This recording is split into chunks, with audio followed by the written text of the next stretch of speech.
Les amis, bienvenue à tous à Bangkok pour la célébration de Songkran qui est le nouvel an thaïlandais, aussi appelé la fête de l'eau qui se déroule sur 3 jours du 12 au 15 avril. Et je vous emmène avec moi pour vous présenter tout l'envers du décor de cette fête, à la fois les célébrations religieuses mais aussi plus généralement la fête, puisque vous allez voir dans toute la ville ça va être des soirées dans tous les sens et des géantes batailles d'eau. D'ailleurs, sachez qu'il y a plus de 10 millions de personnes qui sont attendues en déplacement ou en transit entre Bangkok et les provinces thaïlandaises, donc c'est une énorme fête et je pense que c'est assez peu connu au final des touristes occidentaux.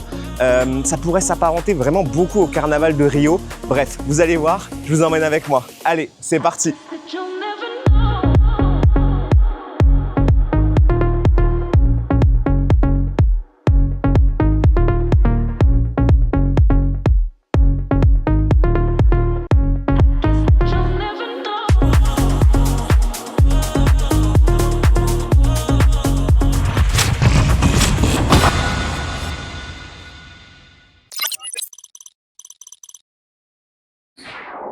Juste avant de partir à l'aventure et de s'équiper correctement pour la bataille d'eau, il y a une première chose à faire dans un premier temps, c'est ceci, le micro. C'est un micro DJI qui n'est pas du tout waterproof, donc pas résistant à l'eau.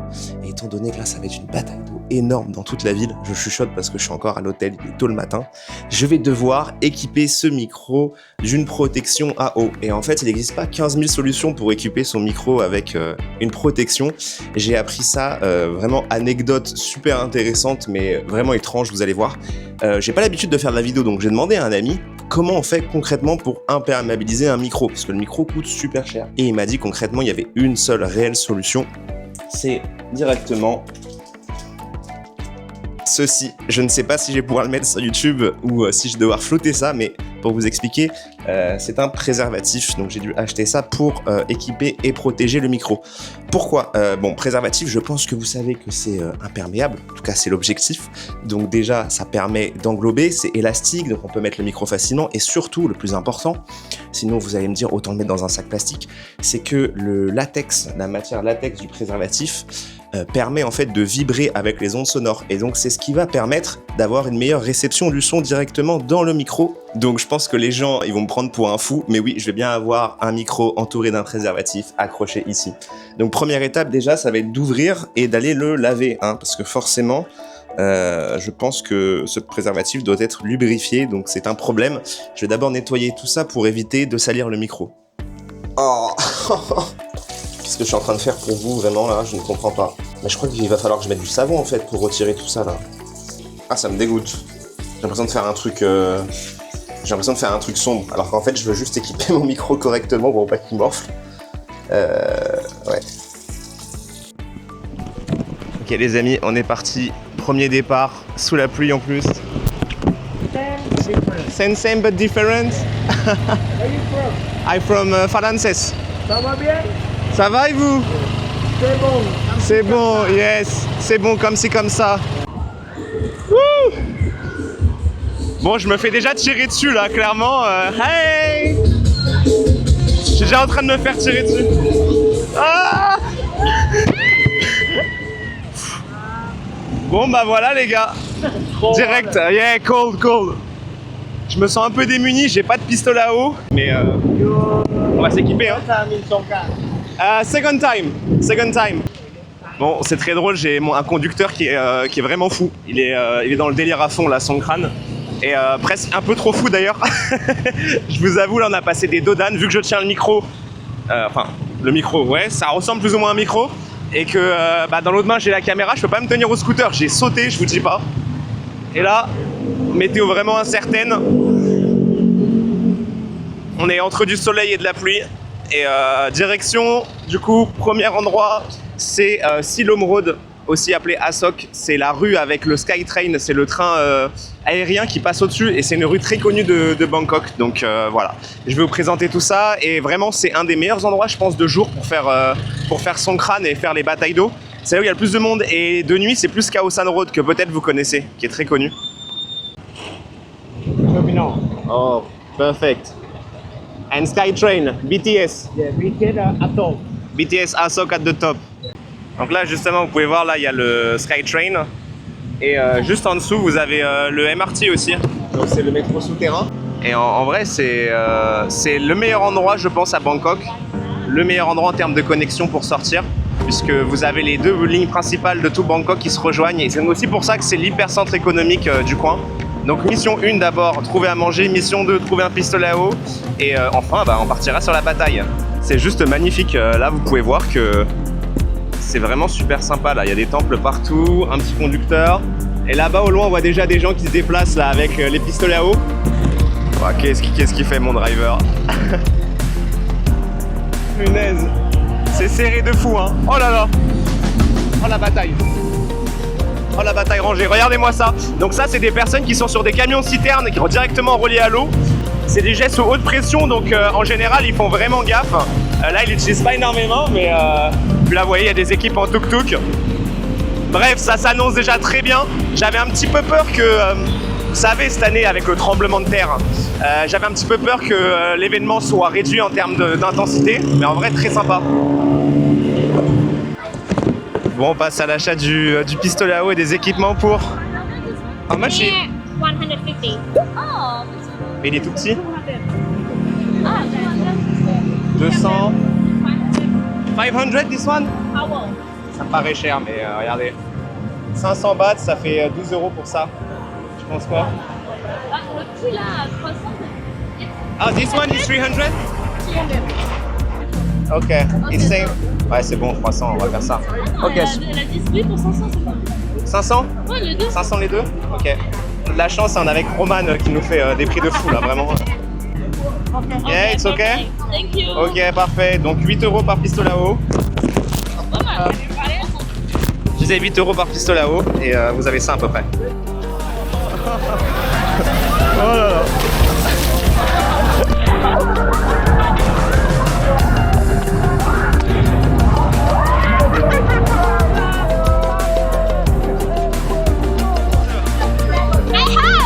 Oh my god! Donc on s'approche de Sukhumvit et vous pouvez voir que dans les rues, en fait, il y a des bars au bord et les gens campent littéralement dans les bars et sont prêts clairement à tirer, comme le mec là. Et surtout, le jeu ici, c'est de prendre et d'acheter l'eau la plus froide possible. Oh! Je disais donc, l'objectif c'est d'acheter l'eau la plus froide possible, donc il y a de l'eau avec de la glace à genre 2 ou 3 degrés et les gens rechargent leur pistolet directement avec ça. Actuellement il fait 33 degrés, donc le choc thermique est assez important et c'est donc ce qui marche en général.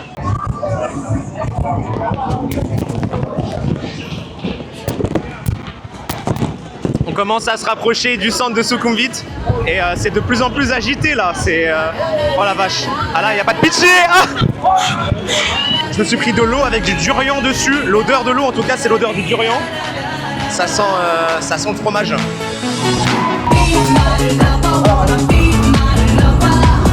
Punaise de punaise.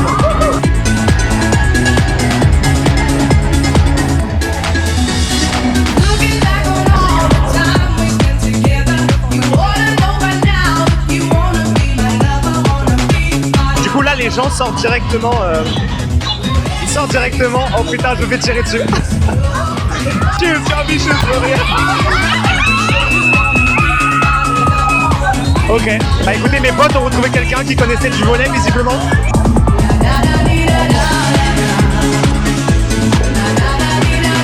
Il y a un mec, il est en mode central ici, là, vraiment cagoulé et tout.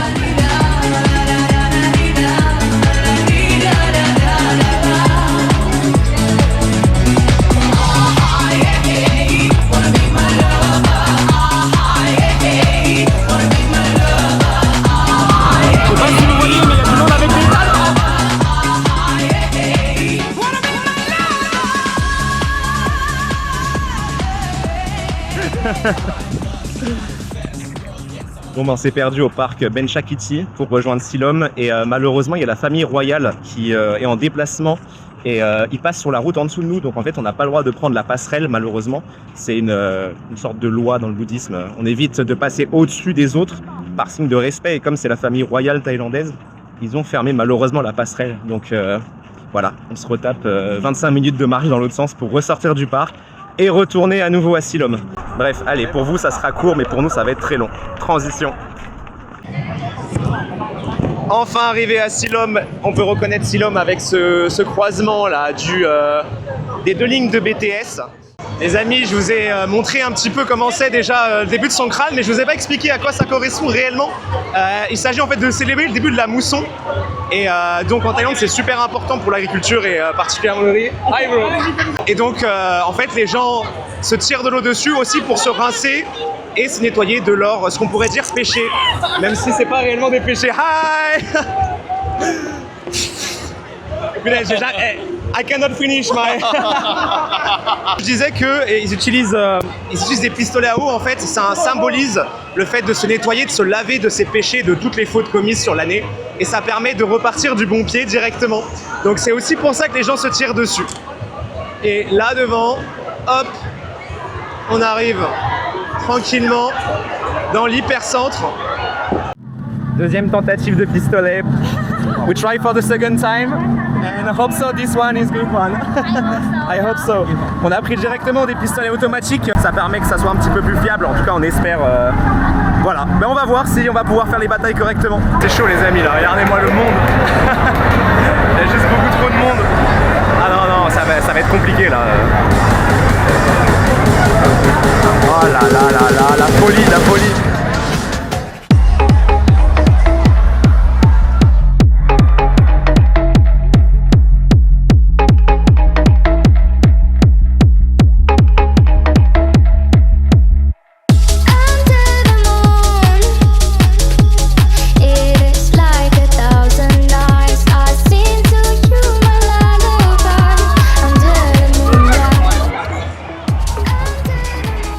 Faut savoir que d'un point de vue un peu tradition de la fête, en général je vous montre, les gens viennent en fait avec des chemises à fleurs. Alors celle-là elle n'est pas extrêmement colorée, mais vous pouvez voir peut-être derrière, les gens viennent en fait avec des chemises hawaïennes pour célébrer Songkran. C'est des chemises qu'ils achètent spécialement pour l'événement et ça permet de mettre un petit peu de gaieté, surtout qu'en Thaïlande ils adorent les couleurs. Bon, pour mon cas je suis tout en violet, ce qui est déjà pas mal. En plus c'est les couleurs de la Thaïlande également, même si c'est pas les couleurs du drapeau officiel. Et bah écoutez, voilà, je me suis mis un petit peu dans le thème quand même, mais on va essayer pour demain ou après-demain de passer aux chemises à fleurs hawaïennes. Tenez là, vous voyez un peu plus.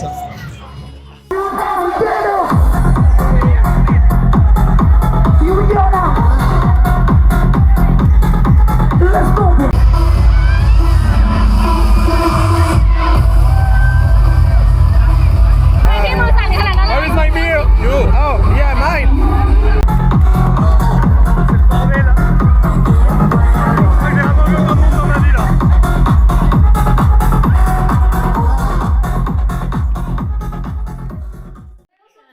Bon, après ce premier après-midi de Songkran, on décide de faire une pause à notre hôtel. C'est l'occasion de faire découvrir à mes amis thaïlandais ce qu'est un réel apéro à la française. Is it good? Yes. Yummy, yummy. Great. And this one, saucisson. Do you know how to say it? Saucisson? Saucisson. And you can open the white wine. Yeah, exactly. Une fois le ventre bien rempli, nous voilà partis pour Nana puis Khao San Road, les deux épicentres de la fête.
Bon les amis, réveil, deuxième jour, je sais pas quelle heure il est, il doit être 13-14 heures.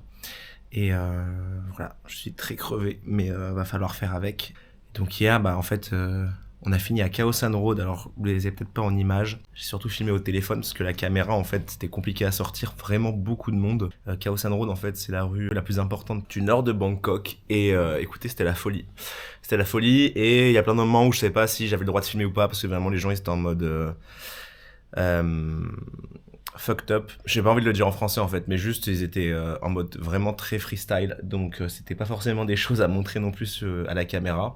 En tout cas, du contenu à mettre sur YouTube pour éviter que ma vidéo passe en plus de 18 ans. Enfin bref, aujourd'hui, vous allez voir, je vais pas tarder à sortir, rejoindre des amis et on va passer à une activité un peu particulière qui est très sympa et vraiment propre à la Thaïlande. Voilà, je vous en dis pas plus et on part là-dessus directement. Bon allez, on va essayer de se réveiller, on est parti. Normalement, j'ai un Grab qui est censé arriver bientôt là, non, c'est pas celui-là.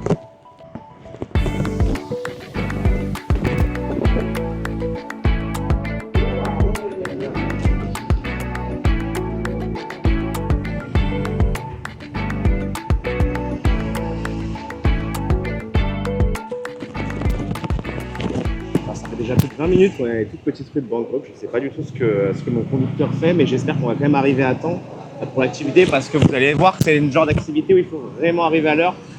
Sachant que Ploy, ma pote, il est déjà sur place, elle m'a envoyé un message. Donc va falloir faire au plus vite, vraiment. Et j'espère qu'on va surtout retrouver un axe principal parce que pour l'instant, clairement, on n'avance pas. On doit être à 20 km/h ou quelque chose comme ça. Et par contre, c'est plutôt calme, je suis surpris. Je pense qu'il y a encore beaucoup de gens qui sont KO de la veille de la première soirée. Parce qu'à Khao San, j'ai entendu dire qu'il y avait eu plus de 100 000 personnes qui s'étaient déplacées. Donc à voir si ces chiffres sont vrais ou pas. Mais 100 000 personnes pour une petite rue comme Khao San, c'est assez intense. Et je pense que c'est aussi pour ça que les gens ne sont pas encore forcément tous levés. Donc maintenant qu'on arrive un peu plus proche de l'activité, je vous montre. En fait, on va louer un tuk-tuk comme ça. C'est une activité particulière. Hi guys, how are you? Fine? Et on va louer un tuk-tuk en équipe. Là, il y a plein d'équipes. Et c'est avec Bangkok Events, si je me trompe pas. C'est un organisme qui propose plein d'activités différentes. Et donc on va être à peu près 150 sur une... alors je vais pas faire le calcul parce que là je suis vraiment très fatigué. Mais je sais qu'on a à peu près 4 par tuk-tuk. Donc ça vous laisse imaginer à peu près... ça vous laisse imaginer un petit peu près le nombre de tuk-tuk qu'on va avoir et l'espace que ça va prendre sur la route. Et donc pendant plus de 3 heures, on va bien s'équiper, on va prendre des buckets d'eau, etc. pour avoir des réserves. Et on va sillonner un peu tout le quartier pour shooter un maximum de personnes tout simplement et puis s'amuser. Et surtout dans le tuk-tuk, vous allez voir, il y a de la musique. Donc j'espère que je vais pouvoir mettre quelques musiques sympas parce que parfois c'est vrai que les musiques thaï c'est sympa 5 minutes mais ça peut être fatigant.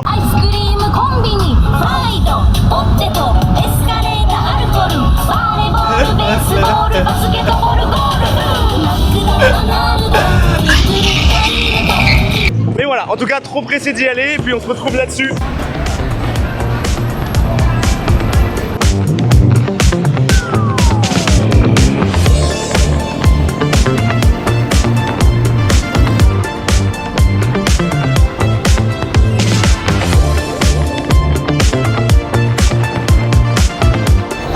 Look, you can see you. Yeah. Bye-bye.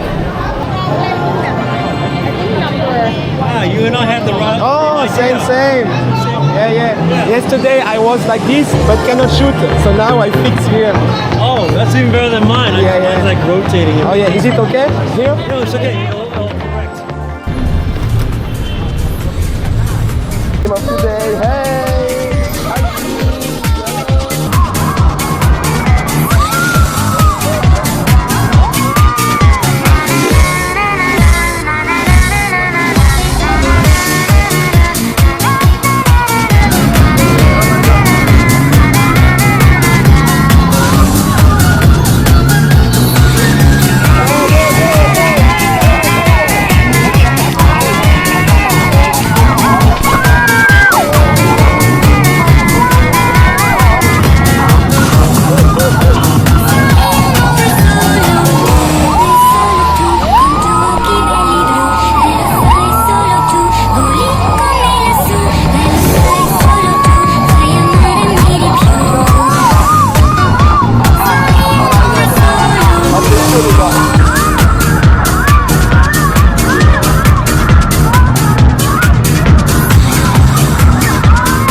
Oh, yo, yo.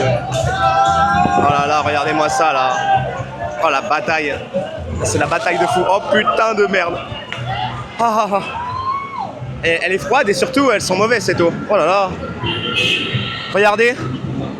C'est la réserve d'eau, c'est la poubelle. Ça, je me fais tirer dessus. C'est la poubelle qui fait office de réserve d'eau. Mais sauf que cette fois-ci, cette poubelle, elle ressemble vraiment à une poubelle qui est utilisée dans la vie quotidienne. Donc c'est peut-être pour ça que l'odeur est particulière. En tout cas, le plus important à Bangkok quand vous faites... Je disais, le plus important quand vous faites son crâne, c'est vraiment d'aller vous laver au moins 2 à 3 fois par jour, vous rincer. Donc moi, à chaque fois, je repasse par mon hôtel et je me rince entièrement, savon, etc. Au-delà de l'hygiène, en fait, c'est carrément au niveau des maladies, etc. Ça peut être vraiment, on va dire, sportif, parce qu'on ne sait jamais trop ce qu'il y a dans leur eau. Donc ça peut être assez sale. Il y a des cas de personnes qui ont quelques maladies de peau. Je vous rassure, c'est extrêmement rare. Mais je connais déjà quelqu'un qui a eu des petits soucis à ce niveau-là. Donc ça peut arriver. Voilà, c'est peut-être 1% de chance que ça arrive. Mais pour éviter ça au maximum, on va se laver, savon à fond, et on en met 3 couches.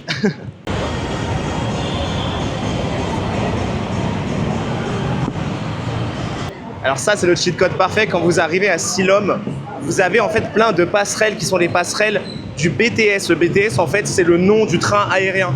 Et vous passez directement sur ces passerelles et ça vous permet de gagner un temps fou sur toute la foule qui est en bas. Notamment parce que là, vous pouvez voir en rouge sur un passage piéton, mais même durant la festivité Songkran, les piétons ne sont pas super respectés en Thaïlande, hein, je vous avoue. C'est un peu la politique de celui qui a le plus gros passe en priorité. Donc c'est assez compliqué l'accès et vraiment, regardez, cette passerelle, elle est juste parfaite. Donc vous pensez bien, hein, si vous voulez venir ici et faire la fête, pensez bien aux passerelles piétonnes du métro aérien, c'est super efficace. Ça, c'est vraiment les plus vicieux, c'est ceux qui se mettent sur le haut des passerelles là, et qui snipent les gens qui sont tout en bas. Ça, c'est... lui c'est un vicieux, lui. Lui, je le vois depuis tout à l'heure, il est en train de défoncer ceux d'en bas. Et comme les pistolets, ils ont à peu près 10 mètres de portée, et que, oh putain, la vache, il y a une marche là. Méga dangereux. Il y a une marche juste là, vous passez au-dessus là, si vous la prenez. Ouais, je disais, comme il y a 10 mètres de portée sur les pistolets à eau et qu'on est à peu près à 10 mètres de haut, bah en fait, dans l'autre sens, ils peuvent pas renvoyer, du coup, ils prennent tarif, quoi. Donc c'est un peu le spot pour sniper. J'hésitais à aller me changer, mais le temps est tellement menaçant, je pense qu'on va se prendre une de ces sauces. Là, je sais pas si vous voyez, mais les immeubles, qui sont censés être à peu près 1,5 km, on les voit quasiment plus. Bon, alors lui, j'espère qu'il va pas nous shooter. Hey! Lui, il avait un seau, je sais pas si vous avez vu, un seau blanc, je crois que je vous l'avais déjà dit, mais du coup, il y a à la fois l'eau, mais à la fois aussi des gens qui utilisent du talc mélangé, et ça crée une pâte blanche qui colle sur la tête. Enfin bref, c'est ce que j'avais hier dans la figure. Si ça, c'est quand même pas atypique comme route, avec cette énorme arche qui fait office de support pour le métro. Je trouve qu'il y a ça un style quand même, hein. Il y a un côté de ce que j'ai vu à Manilla, aux Philippines, c'est un peu la même chose. Et je trouve ça extrêmement stylé. Surtout, ça a tout son sens en Thaïlande, puisque ça permet de protéger également les piétons de la pluie. Alors en l'occurrence, là, comme c'est uniquement une ligne de métro qui n'est pas large, ça protège pas forcément le trottoir, mais souvent, justement, ils ont fait passer le métro aérien au-dessus des trottoirs. Et je trouve que ça a été parfaitement optimisé pour le climat. On arrive dans l'un des points névralgiques du centre nord de la ville de Bangkok, puisque plusieurs lignes se rejoignent ici, ou du moins font un Y. Et là, vous voyez que par contre, pour le coup, ça protège vraiment des piétons en dessous. Et ça a toute son utilité. Mais alors, il y a des gens qui pourraient trouver ça horrible. Par exemple, si on fait ça en France, effectivement, ça irait pas du tout avec notre architecture, etc. Ça ferait vraiment tâche. Mais je trouve que c'est dans le thème de Bangkok au final. Hein, j'en ai déjà parlé, mais une ville totalement anarchique au niveau de l'architecture, ça lui correspond bien. Et en plus, en dessous, alors peut-être pas ici, non c'est pas ici, mais en dessous, je sais qu'il y a des croisements où il y a le métro souterrain également. Alors pour tous les curieux, c'est à ça que ressemblaient les vieux immeubles de Bangkok. Donc Bangkok ressemblait en fait à ça avant. Là on est dans le quartier un peu qui fait... c'est des immeubles qu'on appelle souvent immeubles, si je ne me trompe pas, d'architecture chinoise. Parce qu'on n'en retrouve plus trop maintenant en Chine, maintenant qu'ils ont fait beaucoup de nettoyage en termes de bâtiments. Mais c'est des immeubles qu'on retrouvait beaucoup avant là-bas. Puisque Bangkok a été fondé ou du moins très fortement influencés par les commerçants chinois. Et d'ailleurs, ça se retrouve au niveau de la couleur de peau des Thaïlandais de Bangkok, qui sont beaucoup plus clairs que le reste de la Thaïlande, y compris du Nord. Hein. Parfois, les gens du Nord sont plus foncés que les gens de Bangkok. Donc en fait, ils ont un patrimoine génétique chinois, et ça, ils vous le diront pas forcément, mais c'est comme ça, c'est la vérité. C'est une histoire un peu longue, hein. C'est comme les Finlandais et les Russes. On dit pas un Finlandais qu'il a des points communs génétiques avec des Russes, mais c'est bien le cas. Quand je vous parle de la pluie là, ça rigole pas, ça vient de sortir et c'est du costaud là. Bon allez, let's go, c'est parti. Vache. Oh la vache. Je crois que j'ai rarement pris une pluie aussi forte. Pourtant j'ai fait beaucoup de pays tropicaux, mais là, je me disais que c'était étrange. Depuis 2 jours que je suis arrivé, il n'a pas plu un pet d'eau. C'est assez exceptionnel pour la saison des pluies. Et là, je vais parler un peu moins fort d'ailleurs, je vois que le micro sature. Oui, je disais, je viens de réactiver la réduction de bruit parce qu'il y a tellement de pluie qu'on n'entend même plus sur le micro, ça tapote sur le plastique qui le protège, que, bah écoutez, j'ai rarement vu une pluie aussi forte, je crois. Ah, ça fouette en plus. Elle est fraîche, hein, elle est très fraîche. J'ai rarement vu une pluie aussi forte, voire jamais, alors que j'ai fait quand même 5 ou 6 pays tropicaux l'année dernière. Donc ça me surprend beaucoup, mais en même temps ça fait sens, puisque depuis 2 jours, je me disais que c'était assez étrange qu'il fasse aussi beau. Lâche. Et je pense qu'on rattrape un peu là les 2 jours de soleil, étant donné que c'est la saison des pluies, que ce soleil était assez, je dirais pas anormal, mais bon, en tout cas, voilà, c'est pas quelque chose qui arrive tout le temps. Donc, mission là, rejoindre un salon de massage, j'espère qu'ils vont m'accepter. Étant donné que c'est son crâne, je pense que les gens qui vont se faire masser sont déjà tous mouillés de base, donc ça devrait pas poser souci. Mais le problème, c'est que c'est de l'autre côté de la barrière là, et de cette flaque énorme, et je sais pas du tout comment traverser, il n'y a aucun passage piéton. Ah, c'est la merde, hein. Je sais pas comment je vais réussir à traverser là, tout ça là. Je sais même pas si on peut encore appeler ça une route. C'est un aqueduc le machin. Oh la vache. Oh, aïe aïe aïe. Mais il se passe quoi en fait? Vous voyez ou pas les gens au bout? Bon, je sais pas si vous les voyez, ils marchent complètement dans l'eau. Bon allez, faut que je l'attende, hein. Ah putain, ça arrive vite. Faut vraiment que j'arrive à traverser là, mais c'est galère. Qu'est-ce que c'est casse-couille? Waouh!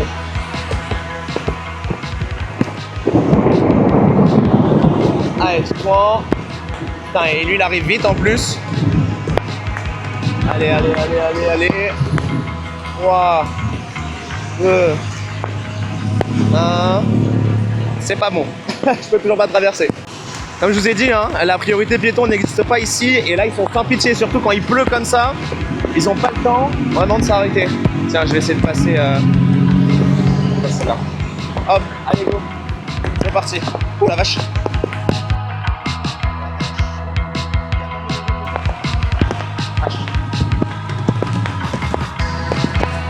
C'est pas carré, hein, comme on dit là. Ça va pas. Bon alors, il est où ce massage là? Il y a un salon de massage normalement ici qui est pas très cher, mais j'arrive pas à le trouver. Je veux dire que j'ai l'air d'être dans un quartier assez local. Tout est écrit, alors pas tout, mais la plupart des choses sont écrites en thaï. Là c'est pas le cas. Ah tiens, il y a un salon de tresse africaine, c'est rare. Je sais qu'il y a une communauté nigériane ici, nigériane, pas nigérienne, faut pas confondre, qui est assez importante, mais je les ai très peu vus. Je sais pas du tout où ils vivent. Je pense que plus on s'éloigne du centre de Bangkok, plus on en voit. C'est comme peut-être les Européens qui émigrent ou les Indiens. En général, ils se mettent plutôt en périphérie que dans l'hypercentre, à part pour les gens qui ont envie de claquer beaucoup de thunes. Toute la nourriture est en train de prendre l'eau là. J'espère que la nourriture que j'ai mangée ce soir dans le restaurant n'aura pas eu la même expérience de vie, parce que sinon c'est mon estomac qui va prendre cher là. Ah, c'est là, ok. Je viens de trouver le salon. Bon là vous avez les prix. Sachant que 34 bahts ça fait 36 bahts ça fait 1 euro. Voilà, vous en avez à peu près pour 7 euros là le massage. 2 hours later. Bon les amis, gros fail, j'ai tenté de me rendre dans plusieurs temples pour voir les célébrations traditionnelles que je voulais vraiment vous montrer. Et malheureusement ils étaient déjà fermés. Donc voilà, je pense que soit je me suis trompé de jour, soit je me suis pas rendu dans les bons temples, parce qu'il y a des temples qui restent ouverts aux touristes et qui fonctionnent toujours un peu de la même manière. Mais ce que j'aurais bien voulu vous montrer, et je vais essayer d'imaginer ça, voilà, j'ai du mal à parler, c'est que en fait il y a tout un système d'offrandes, les gens rapportent du riz, Il y a aussi une tradition autour du sable, etc. Et en fait, l'objectif, c'est comme le Songkran un peu plus commercial, c'est de se rincer son âme en fait, et repartir d'un bon pied. Et donc ils aspergent aussi Bouddha d'eau. Alors je sais pas si c'est une eau bénite pour eux ou c'est de l'eau classique. Voilà. Et par contre, la partie interdite, c'est la tête. Ils ont le droit de rincer Bouddha comme ils veulent, mais par contre, on évite à chaque fois de verser de l'eau sur la tête des statues Bouddha, puisque dans le bouddhisme, la tête est très symbolique. C'est comme, petite anecdote, hein, en Thaïlande, on fait attention, même avec les enfants, à ne pas mettre nos mains sur leur tête. Vous voyez, ça pourrait être d'un signe amical. Parce que si vous mettez la main sur la tête d'un enfant ou de quelqu'un qui est bouddhiste, en général, bon, après ils savent que vous êtes étranger, mais ça veut dire qu'en fait vous cherchez à couper la connexion entre Bouddha et lui. Donc on évite de faire ça. Et il en va de même pour la tradition où on rince uniquement... Alors je vais pas gêner parce que j'ai la lumière, je vois que mon driver est un peu perturbé.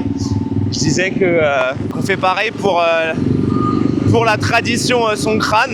On fait attention, on rince le Bouddha, mais on ne met surtout pas d'eau sur la tête pour, je pense, éviter aussi cette perte de connexion peut-être entre les fidèles du temple et puis le ciel. Voilà. Bon les amis, j'espère que cette vidéo vous a plu autant que moi lors du tournage. C'était probablement le nouvel an le plus étrange et drôle que j'ai fait. Si vous voulez visiter la Thaïlande en moyenne saison, je pense honnêtement que Songkran est un moment idéal. Sur ce, je vous dis à la prochaine.